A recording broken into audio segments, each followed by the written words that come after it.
Sure. I'm Congressman Mark Pocan from Wisconsin's 2nd District, and I co-chair the Progressive Caucus here in Congress. So it sounds like tomorrow the Senate is going to vote to acquit Trump, unfortunately. What are your thoughts on that, and how big of an impact is that to our democracy? Well, the fact that they wouldn't even allow witnesses or documents to be brought into a trial means it's not a trial. So it's really been a sham. I think most people look at it as a cover-up is really what they did to protect the president. The problem is we know more information is going to come out. John Bolton's book will come out. More information will come out just like we saw in the last month.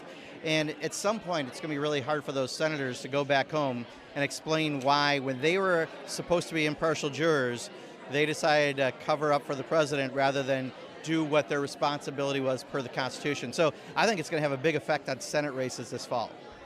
Speaking of Senate races and senators, I understand that there have been a number, something like 200 plus bills that have been that have been passed by Congress but are sitting on Mitch McConnell's desk.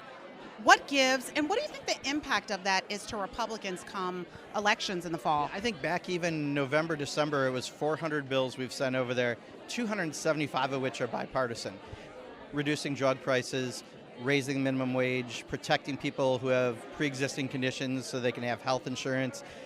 Go down the list. There's so many things, protecting our elections, et cetera, et cetera. It appears Mitch McConnell has put them all in a pickup truck, driven them to Kentucky, buried them in someone's backyard. We can't find them anywhere, but they're important bills that people care about. So I think what we're going to keep doing this week, we've got probably the biggest labor law bill, the PRO Act, to be on the floor in Congress in decades to help workers, to the ability to be able to organize. As we pass these things, we're showing people what the alternative is. If you have a different Senate and a different president, these are things that can be a reality, and they will help the average person around the country. Let's turn to the election, particularly the general election in November. Are you confident that our elections are secure enough to give us an accurate, election result in November? I wish that we have sent several bills to the Senate. One, H.R. 1, which is a comprehensive campaign finance, ethics, and election bill. But there's also just specific bills around protecting our elections that Mitch McConnell, again, isn't taking up.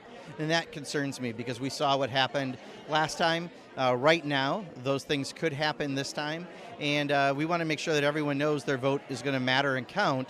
And with what the Republicans are doing, it's hard to say that in every state and every place that's going to happen. So we're just trying to tell people, look, we're going to be bigger than anything that's out there. We're not going to let all the misinformation that they had in 2016 turn us in 2020. This is about taking our country back, and we're going to go out there and vote, but we're going to try to protect it where we can in Congress, and we're going to keep pushing the Senate to do that. Thank you, Representative Pocan. I greatly appreciate it. Are you looking forward to the State of the Union tonight?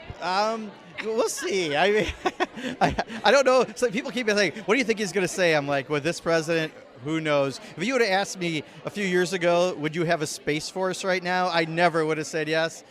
So who knows? Thank you so much.